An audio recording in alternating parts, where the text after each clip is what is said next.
On the 14th of March, I got invited to FaceIt beta for the Team Fortress 2 matchmaking system. I had a whole point in the beginning of the video where I was going to go over who FaceIt are, and they're basically a competitive matchmaking system who in the past used Counter-Strike Go, Rainbow Six Siege, and PUBG. Now they're doing Team Fortress 2 casual matchmaking for some reason. But hey, at least someone's doing it better than Valve, right? Let's go over the good points. I put a smiley face on that because they make me happy, and they are very good points. No random crits, so no longer will you have to go around a corner to be taken out with 300 damage. That's not a thing anymore. No random bullet spread, so you can actually aim at people and shoot them, and your bullets magically won't go around them. There is a focus on no bots and cheaters, which is much more than Valve has done in the past few years. Thank you, Valve. And there is an anti-cheat. However, I need to make a note that people have found a way through it. Hopefully it will change. Hopefully they will update their anti-cheat. But right now, just be aware of that. Now we get into the bad points. I put a sad face because they make me very sad. Getting points requires a premium subscription. So on FaceIt there is a shop, right? And some people are going to play FaceIt for the points. I'd recommend you not do that because if you're going to take a very long time grinding for the points, and it's going to be cheaper to outright just buy the product from Steam Marketplace. You could say, oh, but it's be cheaper with premium, right? Well, not really, because you'll only get a certain amount of premium points per month, I believe, unless they completely change it and there'll be more missions that you can do, which will speed up the process. But right now, I would hold off from actually buying it. The next point is rank up rewards can only be achieved if you have premium. I don't like this, obviously, because it makes the grind a lot more heavier if you're playing for free. I'd be fine if the rewards were halved, honestly, and premium lets you double them. I'd be much happier with that. I wish that was changed. It probably won't change, so there's me crying about it. What can I do about it? Nothing. I gotta stop saying stopwatches forces competitiveness. I'm not a big fan of stopwatch in casual mode. We tried it and it didn't work. Now we have a stopwatch in FaceIt's casual mode, and this, like I said, forces competitiveness. So if you get one team that's very good, they're gonna steamroll through it, and the other team won't even get a chance to play the game probably, and it's just not very fun. I've been on both sides. Like I said, not fun. There is a thing called ladders in the game, and that forces yet again more competitiveness.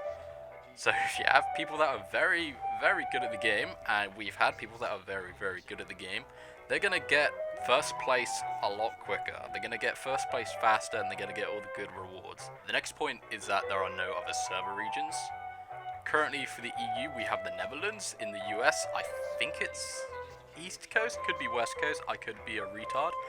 I probably am a retard.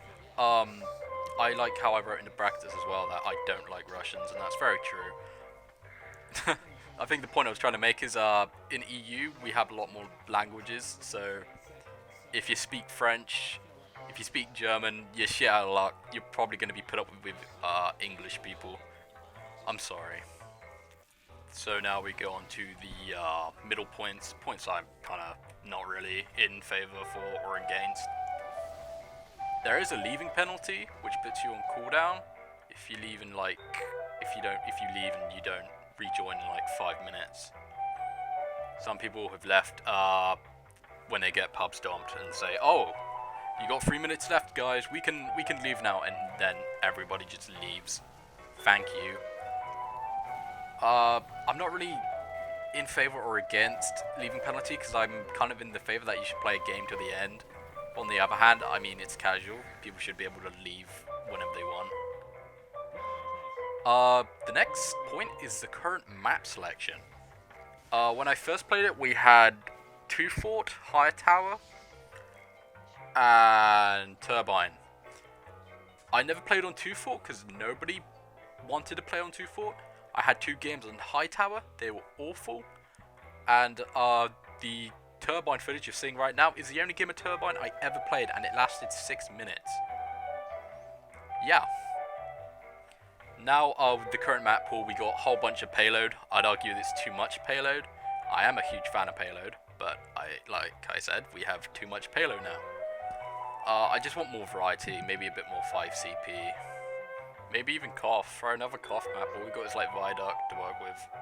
And it's not even pro. Okay, so let's talk about the point shop again. Currently, there's a bunch of all class hats, which, fine. There's only 1 pyro hat and 1 spy hat. Like, wish there was more items, like tools and whatnot. Maybe keys, maybe description tags and name tags, even paints. Just anything to add a bit more variety. Because hats are fine. Australians are fine. Like, but, you know, just, I'd buy a name tag. I'll buy 7. Fuck it. Give me 7 name tags. FaceIt servers run on SVPR2, so if you your Vampire mods to work, I'm sorry, it's not gonna happen. Some hit sounds won't work either, like my hit sound is currently a custom Sonic the Hedgehog one, and it uses the Electro, but it only uses the Electro, it doesn't use a mod, if that makes sense. Custom HUDs work fine, but I've had a bug where my health and ammo won't show, but it only shows up if I die. I don't know if anyone else is having a problem. It might be just me, maybe my computer's fucked, maybe I've downloaded some German malware or something. Okay, now for the ultimate question. Will it save the Team Fortress 2 community? Will it save Team Fortress 2 community servers? Will it save Team Fortress 2 casual?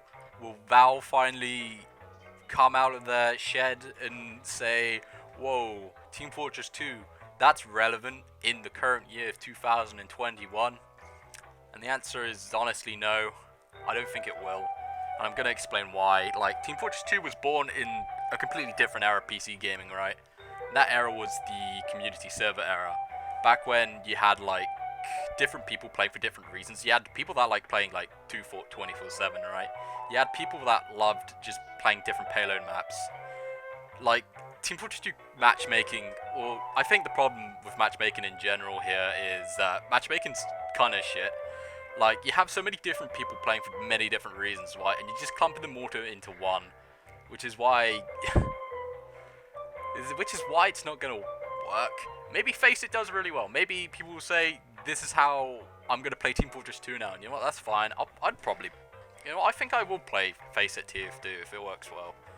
It's not gonna be as bad as a clusterfuck as Creators.tf, but that is a completely different story for a completely different time.